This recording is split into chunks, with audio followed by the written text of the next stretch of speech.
निम्नलिखित पर विचार कीजिए।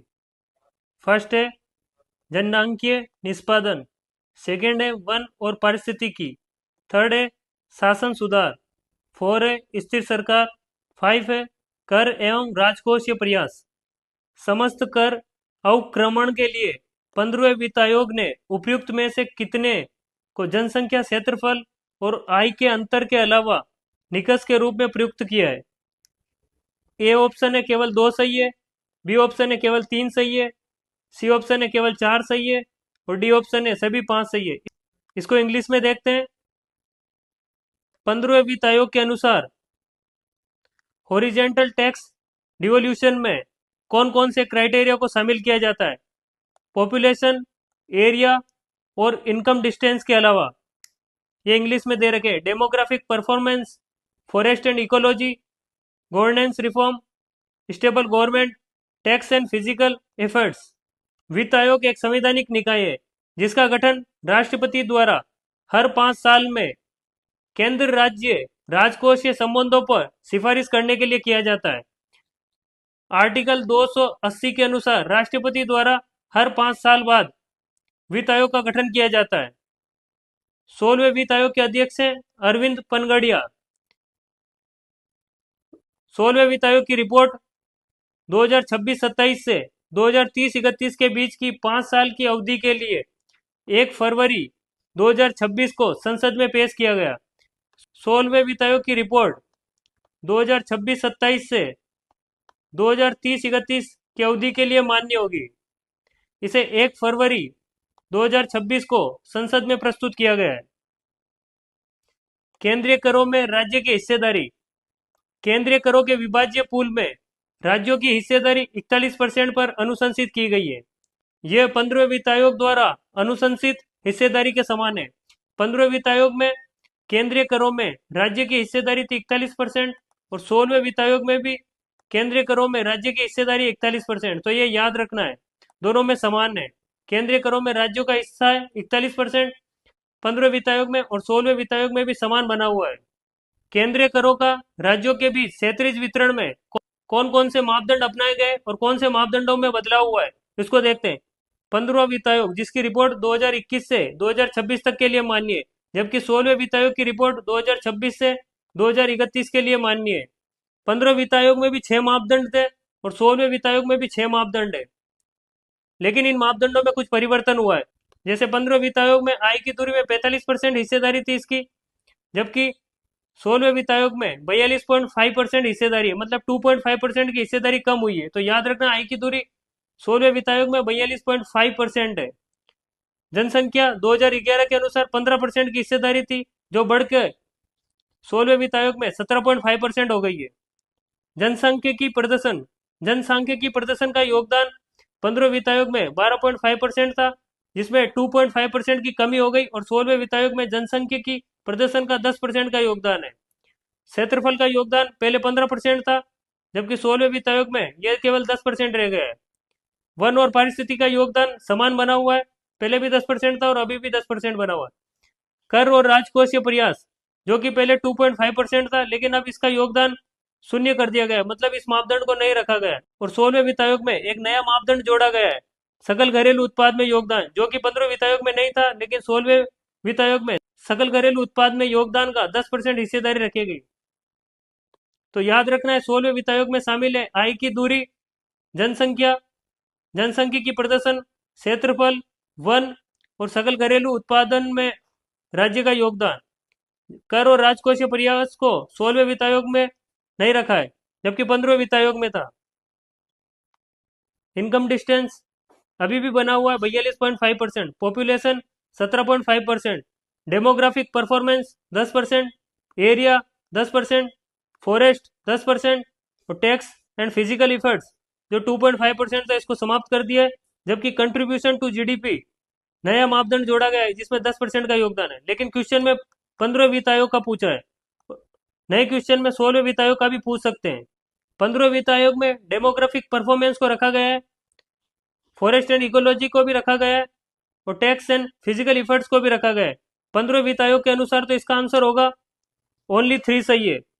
और 16वें वित्त आयोग के अनुसार डेमोग्राफिक परफॉर्मेंस को रखा गया है, फॉरेस्ट एंड इकोलॉजी को भी रखा गया है, लेकिन टैक्स एंड फिजिकल इफर्ट्स को नहीं रखा गया है।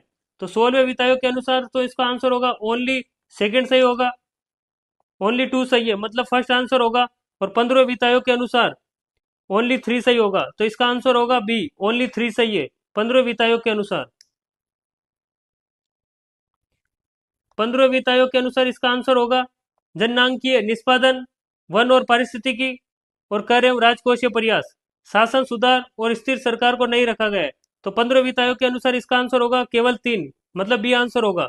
और 16वें वित्त आयोग के अनुसार इसका आंसर होगा जननांकीय निष्पादन, वन और पारिस्थितिकी, लेकिन कर एवं राजकोषीय प्रयास को 16वें वित्त आयोग में नहीं रखा गया है। 15वें वित्त आयोग में 2.5% था, लेकिन 16वें वित्त आयोग में इसे 0 कर दिया है। तो याद रखना है 15वें वित्त आयोग के अनुसार तो इसका आंसर होगा केवल 3 सही है, मतलब फर्स्ट, सेकंड और 5 सही है। और 16वें वित्त आयोग के अनुसार केवल फर्स्ट और सेकंड सही है। तो दोनों से पूछ सकते हैं, 15वें वित्त आयोग के अनुसार भी और 16वें वित्त आयोग के अनुसार। तो सिर्फ ये टेबल याद रखनी है।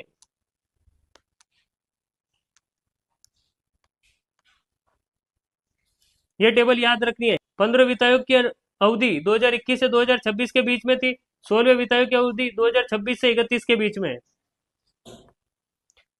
16वें वित्त आयोग में रखा है इनकम डिस्टेंस को, पॉपुलेशन को, डेमोग्राफिक परफॉर्मेंस को, एरिया को, फॉरेस्ट को और कंट्रीब्यूशन टू जीडीपी, ये नया जोड़ा गया है। याद रखना है कंट्रीब्यूशन टू जीडीपी नया जोड़ा गया है 16वें वित्त आयोग में। और टैक्स एंड फिजिकल इफेक्ट्स को हटा दिया गया है। पहले भी 6 मापदंड थे, अभी भी 6 मापदंड है। तो याद रखना है ये 15वें वित्त आयोग और 16वें वित्त आयोग। और इसकी रिपोर्ट संसद में पेश की है 1 फरवरी 2026 को। और इसकी अवधि है 2026-27 से 2030-31 तक, मतलब 2026 से 2031 तक इसकी रिपोर्ट माननी है। और इसके अध्यक्ष है अरविंद पनगड़िया, 16वें वित्त आयोग के अध्यक्ष है अरविंद पनगड़िया। यह क्वेश्चन आरपीएससी एसआई टेलीकॉम में पूछा गया है। निम्न कथनों को पढ़िए और कथनों के नीचे दिए गए कूटों का उपयोग करके सही उत्तर चुनिए। अभिकथन ए है, बेरोजगारी की उच्च दरों वाली अवधियां सामान्यतः मंदी की अवधियों से संबंधित होती है। कारण आर है, बेरोजगारी दर कार्यबल के उस अंश की माप है जो रोजगार से बाहर है एवं किसी नौकरी की तलाश में है अथवा छटनी के बाद पुनः बुलाई जाने के लिए आसान्वित है। कूट फर्स्ट है, ए और आर दोनों सत्य है तथा आर ए की सही व्याख्या करता है। सेकंड है, ए और आर दोनों सत्य है लेकिन आर ए की सही व्याख्या नहीं करता है। थर्ड है, ए सत्य है किंतु आर असत्य है। 4 है, ए असत्य है किंतु आर सत्य है। यह क्वेश्चन है, यहाँ इंग्लिश में दे रखा है। मंदी क्या होती है? मंदी की पहचान मुख्यतः 5 प्रमुख आर्थिक संकेतों से की जाती है। जीडीपी में गिरावट, जीडीपी में गिरावट जिसे अक्सर लगातार 2 तिमाहियों में नकारात्मक जीडीपी वृद्धि के रूप में मापा जाता है। लगातार 2 तिमाही तक अगर जीडीपी नकारात्मक रहती है तो उसे मंदी कहते हैं। और एक साल में 4 तिमाही होती है, मतलब 4 क्वार्टर होते हैं। 2 तिमाही, 2 क्वार्टर तक लगातार यदि जीडीपी की वृद्धि दर नकारात्मक बनी रहती है तो उसे मंदी कहते हैं। मंदी में जीडीपी में गिरावट आती है, इसमें बेरोजगारी दर बढ़ती है। छटनी और सिकुड़ते रोजगार बाजार में नौकरियों को कम अवसर देते हैं, इसलिए नौकरियां कम होती है, मतलब बेरोजगारी बढ़ती है। कम आय, वास्तविक घरेलू आय में गिरावट आती है, उत्पादन में कमी होती है और बिक्री में भी कमी होती है। यह है आवधिक श्रम बल सर्वेक्षण, पीरियोडिक लेबर फोर्स सर्वे। यह हर मंथली और क्वार्टरली बेस पे जारी किया जाता है। इसमें यह डेफिनेशन दे रखी है, इन सब डेफिनेशनों को एक बार आप पढ़ लें और याद जरूर कर लें। इनमें से ज्यादातर बार क्वेश्चन पूछा जाता है। बेरोजगारी दर क्या है? यूआर को श्रम बल में शामिल व्यक्तियों में से बेरोजगार व्यक्तियों के प्रतिशत के रूप में परिभाषित किया जाता है। अब इसको हम डिटेल में समझेंगे बेरोजगारी दर को। इससे पहले हम पीरियोडिक लेबर फोर्स सर्वे के बारे में कुछ तथ्य देख लेते हैं। पीरियोडिक लेबर फोर्स सर्वे को 2017 से शुरू किया गया। इस सर्वे को एनएसओ द्वारा जारी किया जाता है और NSO ministry of statistics and programme implementation के अंतर्गत आता है। इसके मेजरमेंट में कुछ चेंज किए गए हैं। पहले इसका कैलकुलेशन एग्रीकल्चर ईयर के अनुसार होता था और एग्रीकल्चर ईयर होता है जून से लगाकर जुलाई तक, जैसे जून 2024 से जुलाई 2025, तो ये होता था एग्रीकल्चर ईयर, लेकिन इसको हटा दिया है। अब फाइनेंशियल ईयर के आधार पर किया जाता है, जैसे जनवरी 2025 से दिसंबर 2025 तक। तो इसके बारे में ये तथ्य याद रखने, और पीएलएफएस में जो भी डेफिनेशन दे रखी है वो मैंने दे रखी है, उसको याद कर लेना, उसमें से ये क्वेश्चन पूछते हैं हर साल। और पीएलएफएस मंथली और क्वार्टरली बेस पे जारी किया जाता है। ये यहाँ पे इंग्लिश में भी दे रखी है डेफिनेशन, ये सब डेफिनेशन जरूर याद करें। अब हम देखेंगे बेरोजगारी दर के बारे में। परिभाषा: अनएम्प्लॉयमेंट रेट को श्रम बल में शामिल व्यक्तियों में से बेरोजगार व्यक्तियों के प्रतिशत के रूप में परिभाषित किया जाता है। यह किसी अर्थव्यवस्था के स्वास्थ्य का प्रमुख संकेत है। यह बताता है कि कितने लोग काम करने में सक्षम हैं और इच्छुक हैं, लेकिन काम नहीं पा रहे हैं। बेरोजगारी दर होती है बेरोजगार व्यक्तियों की संख्या को कुल श्रम बल से डिवाइड किया जाता है और इंटू 100 किया जाता है। बेरोजगार व्यक्ति क्या होते हैं?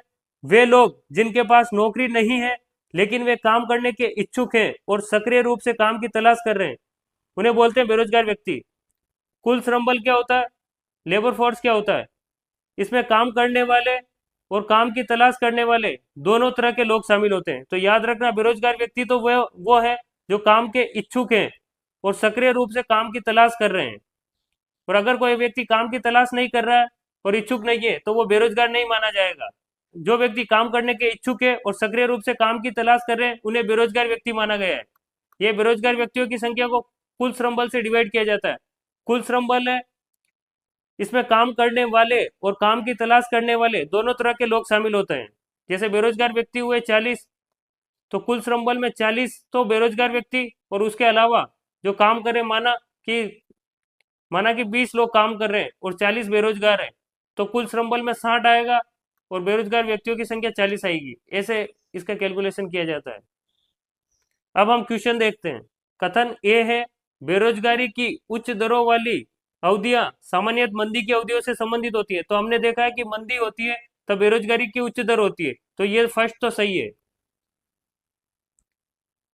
कारण आर है, बेरोजगारी दर कार्यबल के उस अंश की माप है जो रोजगार से बाहर है एवं किसी नौकरी की तलाश में अथवा छटनी के बाद पुनः बुलाए जाने के लिए आसान्वित है। तो हमने बेरोजगारी अनएम्प्लॉयमेंट रेट की जो डेफिनेशन पढ़ी उसके हिसाब से ये सही है, क्योंकि बेरोजगारी दर कार्यबल के उस अंश की माप है जो रोजगार से बाहर है एवं किसी नौकरी की तलाश में अथवा छटनी के बाद पुनः बुलाए जाने के लिए आसान्वित है। तो ये सही है। कथन ए भी सही है, कथन आर भी सही है, लेकिन कथन आर कथन ए की व्याख्या नहीं कर रहा है। ये तो बेरोजगारी दर की केवल डेफिनेशन दे रखी है, ये इसकी व्याख्या नहीं कर रहा है, तो ये इसका कारण नहीं है। इसके आधार पर इसका आंसर सेकंड होगा। ए और आर दोनों सत्य है, किंतु आर ए की सही व्याख्या नहीं कर रहा है, क्योंकि आर में तो केवल बेरोजगारी की दर की डेफिनेशन दे रखी है, जबकि व्याख्या होनी ये चाहिए थी कि मंदी के दौरान समग्र मांग और उत्पादन में कमी आ जाती है, इसके कारण बेरोजगारी दर बढ़ जाती है। इसके कारण इसका आंसर होगा केवल सेकंड सही है। ए और आर दोनों सत्य है, किंतु आर ए की सही व्याख्या नहीं कर रहा है, क्योंकि मंदी के दौरान बेरोजगारी क्यों बढ़ती है? मांग और उत्पादन में कमी आती है, इसके कारण रोजगारों में कमी आती है। मंदी के दौरान समग्र मांग और उत्पादन में कमी आ जाती है, जिसके कारण रोजगार के अवसर घट जाते हैं, इसके कारण बेरोजगारी आती है। लेकिन इसमें यह नहीं दे रखा है। अभी कथन ए भी सही है, आर भी सही है, लेकिन आर ए की व्याख्या नहीं कर रहा। व्याख्या के लिए होना चाहिए था कि मंदी के दौरान समग्र मांग और उत्पादन में कमी आएगी, इसके कारण रोजगार घटेंगे। इसके आधार पर इसका आंसर होगा सेकेंड। ए और आर दोनों सत्य है, किंतु आर ए की सही व्याख्या नहीं कर रहा है।